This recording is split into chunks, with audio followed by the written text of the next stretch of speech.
So guys मी काकूकडे आलो आहे आणि काकूने जस्ट मला म्हटलं होतं की अरे आज मी थालीपीठ बनवतो आहे आणि तुला खायचं आहे का. तर मी 2 दिवसाआधी काकूंना म्हटलं होतं की काकू मला ना थालीपीठ खा वाटतं खूप जास्त, तर प्लीज बनवा ना मला तुम्ही थालीपीठ बनवले तर प्लीज मला नक्की सांगा. सो आज काकूने थालीपीठ बनवले आहे. सो तुम्ही आता बघा ते कसे बनतील आणि खाल्ल्यावरती मी आणि आमचे ओपिनियन दाखवू कसं बनलं आहे काय बनलं आहे. काकून ॲक्च्युली सगळं रेडी करून ठेवलेलं आहे. सो आता बघू बनवतानाची प्रोसेस आणि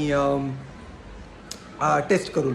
आय एम डॅम शुअर की ते खूप भारी असेल खायला, कारण की त्यांच्या हाताला चांगली टेस्ट आहे.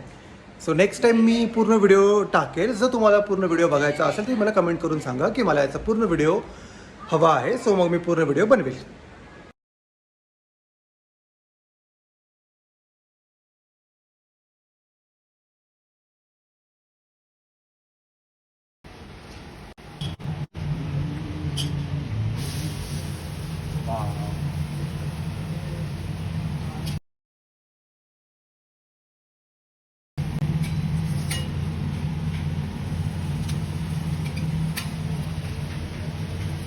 प्रॉपर स्माइली झालं माहिती आहे.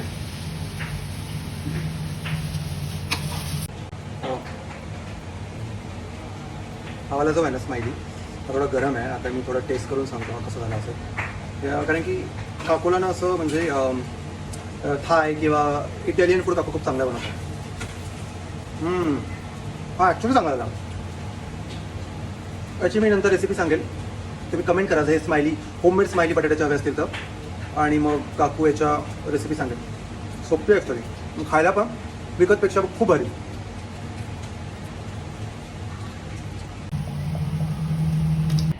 स्पेशल डिश ॲक्च्युली खूप टेस्टी बनवायला म्हणजे आंब्याची चटणी जी आमच्याकडे खूप खातात.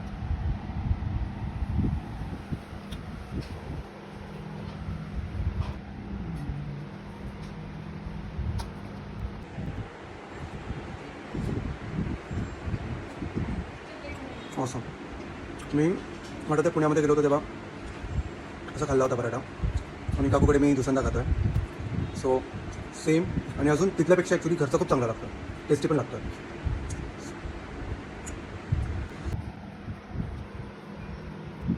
आणि ही मँगोची चटणी,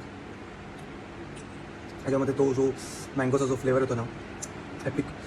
जर ह्याची पण तुम्हाला जर हवी असेल रेसिपी सांगा, कमेंट करा, कोणी बघत असेल. आणि प्लीज माझ्या चॅनलला लाईक, शेअर आणि सबस्क्राईब करा.